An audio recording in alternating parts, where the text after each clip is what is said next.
Kita lanjutkan dialog siang hari ini pemirsa. Mas Kris, kita lanjutkan lagi. Kalau kekhawatiran dari banyak pihak begitu ya, akankah ini akan berpotensi terjadinya Perang Dunia Ketiga? Sebenarnya ini juga pertanyaan sejak 7 Oktober lalu, di mana pada saat Hamas kemudian memberikan serangan balasan terhadap Israel. Ini potensi ke sana sejauh apa? Potensi ke sana memang kalau dibandingkan dengan tahun 2020, itu sekarang lebih besar. Tetapi tetap kembali kepada para aktor. Sama seperti tahun 1962 sewaktu terjadi namanya krisis Kuba misil ya, antara Amerika dengan Soviet. Itu kalau diteliti waktu kami sekolah di Public Policy School di Lee Kuan Yew School, itu kami melakukan simulasi. Itu sudah sangat dekat sekali terjadi perang nuklir. Tapi semua pihak menahan. Nah, sekarang ini juga kembali bagaimana semua pihak menahan. Makanya statement Indonesia semua tahan. Dan bagaimana Amerika Serikat tidak mau masuk, itu juga saya kira karena dia tahu resikonya besar. Bagaimana tadi Tiongkok tidak mau push agendanya di Asia, baik di Taipei maupun di South China Sea, karena dia tahu dampaknya. Nah, tapi kadang-kadang sejarah menunjukkan hal-hal yang sudah ditahan ini kadang-kadang bisa lepas juga. Inilah dibutuhkan tadi karena ditanyakan peran Indonesia. Indonesia punya peran besar. Pertama, tadi saya katakan, waktu kita membuat KAA, mengurangi gesekan dengan blok komunis dengan Barat, kita mengurangi. Kemudian dengan ASEAN, kita mengurangi konflik berdarah di Southeast Asia. Dan saat kita further our national interest, itu yang UNCLOS, kita tidak menggunakan power. Kita pengen laut kita itu aman, menggunakan diplomasi. Nah, pengalaman ini yang saya kira kita bisa pakai untuk jangan sampai resiko makin naik. Dan Indonesia setelah tadi reformasi kita tahu punya state capacity yang sangat baik. Pada krisis global 2008 kita lihat Eropa berantakan, Amerika juga, Indonesia bisa mempertahankan diri. Krisis COVID-19, bagaimana banyak negara sulit untuk bangkit, Indonesia salah satu yang bisa. Jadi ini usaha gotong royong bersama atas berkat rahmat Allah Subhanahu wa Ta'ala. Ini yang saya kira bisa kita gunakan sebagai modal untuk meyakinkan bahwa sebesar apapun potensi konflik itu akan merugikan semua. Tapi resiko konflik kan kita tetap harus ada. Makanya tadi saya katakan bahwa negara Indonesia punya apa yang disebut dengan national interest, kepentingan nasional.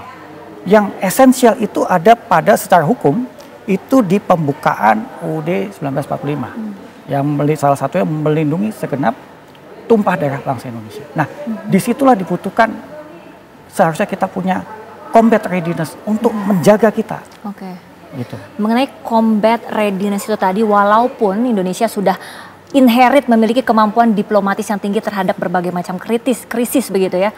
Lantas jika kedua negara ini yang memiliki nuklir begitu ya sampai terjadi perang, seperti apa respon dari Indonesia, apalagi kita dari segi militernya, apakah kita memadai untuk menanggung semua itu jika nuklir sampai terjadi? Ya, memang kalau combat readiness kita tidak sampai pada mencegah orang saling nuklir, tapi lebih mengamankan wilayah dan juga rakyat kita. Nah, kalau sampai potensi nuklir itu terjadi, saya kira peran-peran kita yang sudah ada selama ini dengan kita melakukan hubungan baik itu sangat penting. Dan kita perang nuklir itu orang pasti berpikir, siapapun pasti berpikir 2 kali. Karena tadi saya sampaikan, how state think, ada teori. Karena kalau teori dulu tuh ada namanya MAD itu bisa diartikan bahasa Inggris artinya gila. Tapi juga itu adalah suatu singkatan. Artinya mutual assurance destruction. Jadi kalau kamu menggunakan nuklir, kamu juga pasti akan hancur. Nah, ini yang teori ini yang saya kira harus kita tekankan ke mereka. Jadi kalau bisa saya simpulkan, ini berarti tetap ada ya potensi untuk Perang Dunia Ketiga itu, bahkan lebih dekat jika kita bandingkan dengan 2020, betul ya? Potensinya betul, kalau potensinya. Nah, ini apa saja indikasinya kalau kita lihat, sementara kita dengar kemarin bahwa Israel ini nampaknya tidak ada langkah untuk melakukan serangan balasan begitu ya, sekalipun dia cukup defense begitu nampaknya dengan serangan Iran kemarin. Kita belum tahu apakah Israel akan membalas atau enggak. Kan tadi disampaikan mereka masih melakukan rapat rapat. Dan kalau melihat statement itu tapi sudah cukup menggambarkan belum kalau dia nampaknya ya menurut Mas Kris ini akan melakukan sesuatu yang lebih besar dari serangan Iran kemarin? Saya lihat dia pasti akan berpikir saat saya dengar Amerika Serikat mengatakan tidak akan ikut-ikutan kalau Israel melakukan serangan balik. Dia pasti berpikir itu. Sebenarnya apa tujuan utamanya Israel gitu ya, istilahnya nyenggol Iran nih, tempat kedaulatannya di Suriah ini sampai ada 2 jenderal yang menjadi korban. Tujuan motif utamanya apa sih sebetulnya? Saya tidak bisa menduga-duga ya, kecuali saya berada di dalam meja pengambil kebijakan mereka. Tapi saya kira karena selama ini kan yang selalu aktif melindungi rakyat Palestina ya, apakah itu orang Houthi, apakah itu dari Hizbullah, itu semua terkait dengan Israel. Saya kira Israel dengan Iran. Jadi saya kira di situ dia kemudian berani ngambil risiko yang tinggi. Padahal dengan risiko itu Ukraina belum selesai, Timur Tengah memanas, semoga Asia tidak terjadi apa-apa. Oke, kita sama-sama berharap di Asia ini bisa menjadi tempat yang diplomatis dan juga bisa membawa perdamaian. Baik. Betul. Perang di berbagai daerah. Betul.